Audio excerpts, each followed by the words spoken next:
자, 제 3장입니다. 삼각비. 삼각비에 대한 정의가 어떻게 되어 있는지 한번 살펴보겠습니다. 먼저 삼각비라고 하는 것은요, 직각삼각형에 대하여 각 변의 비를 나타내는 것을 삼각비라고 합니다. 자, 다시 정의를 좀 문장으로 적어 보면요, 직각삼각형에서 변과 변 사이의 비를 나타낸 것. 이렇게 이제 정의가 되는데요. 직각삼각형에서 당연히 직각이 하나 있겠죠. 각도가. 그리고 요 직각에 대한 마주보는 변, 이게 마주할 대자를 써서 이제 마주보는 변을 대변이라고 앞으로 부를 건데요. 직각삼각형이 바라보고 있는 가장 긴 변 있죠. 요 변을 빗변이라고 해요. 빗변. 그리고 요 나머지 두 각도가 있을 거 아닙니까? 직각을 제외한 나머지 두 각도 중에서 내가 한 각을 정합니다. 이게 이제 관심 있는 각도다라고 이제 정했어요. 이게 보통 각도를 나타내는 변수는 시타를 씁니다. 시타. 이거 뭐 세타라고 읽기도 하고 시타라고 읽기도 하는데요. 일본에서는 시타라고 많이 읽어요. 그래서 시타 이렇게 발음해 주시면 되고요. 이 각도가 바라보고 있는 변, 이걸 이제 대변이라고 하고요. 여기가 이제 대변이 되는 것이고, 그리고 나머지 남은 변 있죠? 여기가 이제 밑변이 되는 거예요. 밑변. 자, 용어의 정의는 이렇게 끝납니다. 여기가 이제 샤행, 그리고 여기가 다이행, 그리고 여기가 소코행 이렇게 정의가 되고요. 자, 이때 사인이라고 하면 이제 삼각 비를 나타내는 이제 기호고요. 여기에다가 각도를 적어줘야 돼요. 시타 이렇게. 그러면 이 각도에 대한 사인 값 이렇게 이제 읽게 되는 거예요. 자, 그 값은 이라고 하면 어, 변과 변 사이에 비라고 했잖아요. 그러니까 변 두 개를 이제 비율을 정한 건데요. 빗변분의 빗변분의 이제 대변, 요거를 사인이라고 이제 정의를 한 겁니다. 자, 정의니까요, 이건 암기를 해주셔야 되는 거예요. 이건 뭐 이해 영역이 아니라요, 그냥 이렇게 정한 거예요. 그래서 암기를 해주셔야 되는 거고요. 이거는 코사인이라고 읽고요. 두 번째는 코사인 시타의 값은 빗변분의 밑변이라고 정의를 합니다. 빗변분의 밑변, 이렇게 정의를 하는 거예요. 요 각도에 대해서요. 요 각도가 바뀌면 당연히 밑변과 대변의 위치가 바뀌겠죠.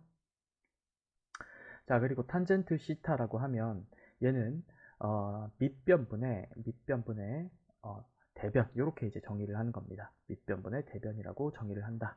그래서 이렇게 두 개의 비를 볼 건지, 이렇게 두 개의 비를 볼 건지, 이렇게 두 개의 비를 볼 건지 각각 함수의 이름을 달리 정의를 한 것입니다.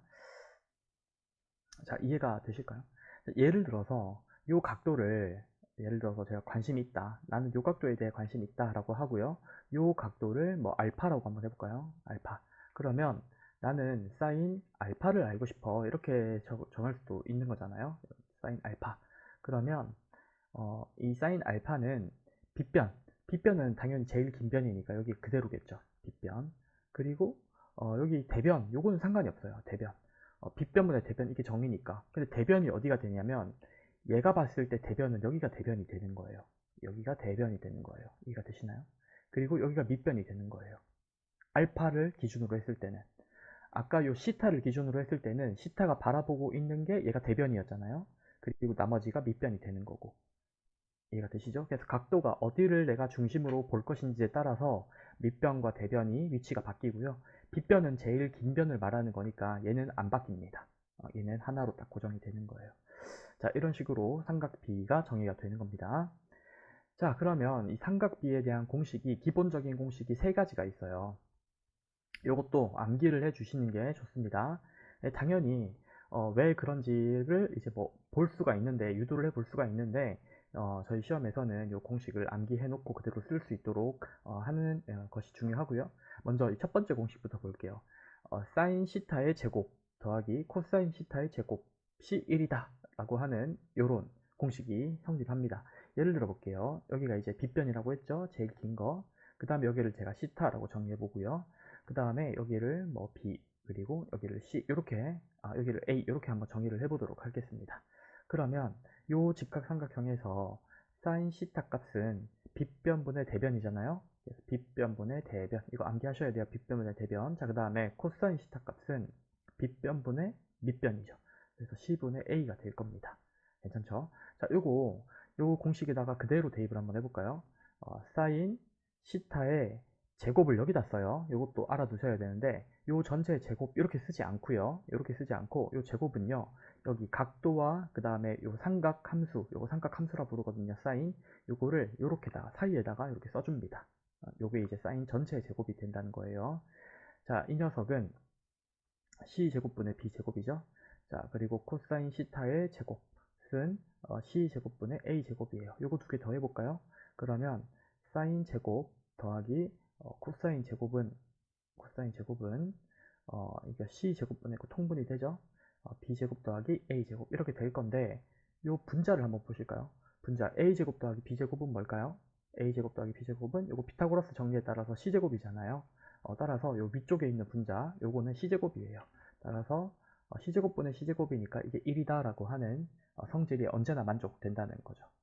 자, 그래서 첫 번째 공식 사인이랑 코사인을 제곱해서 더하면 1이 된다 라고 하는 거 반드시 꼭 알아두시고요. 두 번째, 이번에는 탄젠트 제곱이랑 1이랑 더하면 코사인 제곱분의 1이 된다라는 것도 알아두셔야 됩니다.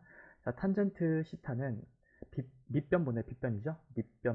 밑변분의 이 대변이죠. 따라서 a분의 b가 되는 거고요. 요거를 제곱을 해보면 탄젠트 시타의 제곱은 a 제곱분의 b 제곱 이렇게 될 겁니다. 자, 그러면 요 탄젠트 제곱이랑 1을 더해보면, 자, 자리가 없어서 밑에 쓸게요. 탄젠트 제곱 더하기 1은 a제곱분의 b제곱 더하기 1이고요. 요거 통분해보면 a제곱분의 a제곱 플러스 b제곱이 되고요. 요 a제곱 b제곱 더한 것은 요 피타고라스 정리 따라서 c제곱이죠. 따라서 a제곱분의 c제곱입니다. a제곱분의 c제곱은 어디서 봤더라? 여기서 봤었죠. 역수죠, 역수. 요거 딱 역수죠. 그래서 얘를 거꾸로 뒤집으면 된다. 그래서 코사인 시타의 제곱분의 1을 거꾸로 뒤집었을 때 이거랑 똑같아지게 되니까, 탄젠트 제곱이랑 1을 더한 값은 코사인 제곱분의 1이랑 같다라는 것도 성립이 된다라는 걸 알 수가 있겠죠. 자, 마지막입니다. 이 탄젠트 시타는 코사인분의 사인이다 라고 하는 것도 굉장히 중요한데요. 이것도 한번 볼게요. 자, 탄젠트 시타의 값은요, a분의 b였죠. 그리고 코사인 시타 값은 여기 있었죠. a c분의 a 분의 그다음 번분수 사인 시타 값은 c분의 b. 따라서 이게 약분되면서 이게 a분의 b 어때요? 똑같아졌잖아요. 따라서 탄젠트의 값은 코사인분의 사인이다 라고 하는 요 공식도 성립을 한다라는 걸 알 수가 있습니다. 자, 이렇게 해서 삼각비의 정의를 알펴봤고요. 이제는 특수각에 대한 삼각비 값, 요것도 미리 정해진 값을 암기를 하셔야 돼요. 이거 지금 암기할 게 처음에 좀 많이 나오죠. 당연히 암기하셔야 되는 거고요. 저희 시험에는 요 값들을 안 줍니다. 당연히 알고 있다라고 가정을 하고 문제를 출제를 해요. 실제로 이제 유시험에서. 그래서 사인의 30도는 2분의 1이다 라고 하는 건 당연히 알고 있다 이렇게 가정을 하고 문제를 출제를 하니까 이거 암기하셔야 되는 사항이에요. 여기 있는 표의 값은 전부 싹 암기하셔야 됩니다. 사인 0도, 사인 0도는 이거 0입니다. 그리고 사인 30도의 값은 이거 2분의 1이에요. 이런 식으로 암기를 해주셔야 되는데 패턴이 혹시 보이실까요? 0도, 30도, 45도, 60도, 90도 이렇게 5개의 각도를 특수각이라고 부르고요. 이 특수각도에 대한 사인 값은 0, 그리고 2분의 1, 2분의 2, 2분의 루트 2, 2분의 루트 3 이렇게 올라갑니다. 그리고 마지막 90도에서는 1이에요. 자, 그리고 코사인은 반대로 가죠. 0, 2분의 1, 2분의 루트 2, 2분의 루트 3, 1. 그죠? 반대죠. 아까 이렇게 갔던 거랑 사인이랑 코사인은 정확히 반대가 되고요. 일단 탄젠트는 0, 루트 3분의 1, 1, 루트 3, 그리고 이거는 값이 없는 거예요. 이런 값이 없다. 이렇게 생각하시면 됩니다. 그리고 여기서 조금 생각을 하신 학생분들께서는 이상한 부분을 느끼셨을 수도 있어요. 어디냐면 바로 이 0도랑 90도인데요. 0도랑 90도. 아까 특수각에 대한 삼각비는 정의가 어떤 삼각형, 직각삼각형에서 이 각도에 대한 이 변의 비를 나타낸다라고 했는데 여기 어떻게 90도가 될 수 있나요? 아니면 여기가 어떻게 0도가 될 수 있나 삼각형에서 이렇게 생각하실 수 있을 거예요. 그쵸? 그런데 그거는 이거 암기를 하셔야 됩니다. 왜냐면 극한이라고 하는 개념을 써서 이제 엄밀하게는 증명을 할 수가 있는 부분이기 때문에 그 부분은 이제 직각삼각형 으로만 증명하기에는 약간 무리가 있어요. 그래서 여기 부분은 이렇게 되는 것이다 라고 납득을 하고 지나가 주세요. 그래서 여기 있는 값들은 전부 다 암기를 해 주시길 바랍니다. 자, 연습 한번 해보겠습니다. 자, 이렇게 직각삼각형이 있고요. 이 직각삼각형에서 이 변의 길이가 오고, 여기가 빗변이라고 했죠. 가장 긴 변. 그리고 이 변의 길이가 2루트 5라고 되어 있습니다. 자, 그러면 나머지 한 변의 길이 구할 수가 있겠죠. 여기를 모르니까 x라고 둔다면, 요거 직각삼각형에서 피타고라스 정리를 쓰면 되잖아요. 따라서 x의 제곱 더하기 2루트 5의 제곱은 5의 제곱인 25가 돼야 되죠. 자, 요거 제곱하게 되면 20이잖아요. 따라서 x제곱은 5가 돼야 되므로 x는 루트 5다라는 걸 찾아냈어요. 자, 여기 값 먼저 찾아냈습니다. 루트 5. 자, 그리고 난 다음에 이제 사인 알파를 한번 볼까요? 사인 알파는 빗변분의 대변이죠. 여기 빗변 가장 긴 거분에 얘가 바라보고 있는 거 대변. 자, 그러면 얘가 5분의 루트 5가 되겠다라는 걸 알 수가 있겠죠. 자, 그 다음에 코사인 알파 값도 한번 해볼까요?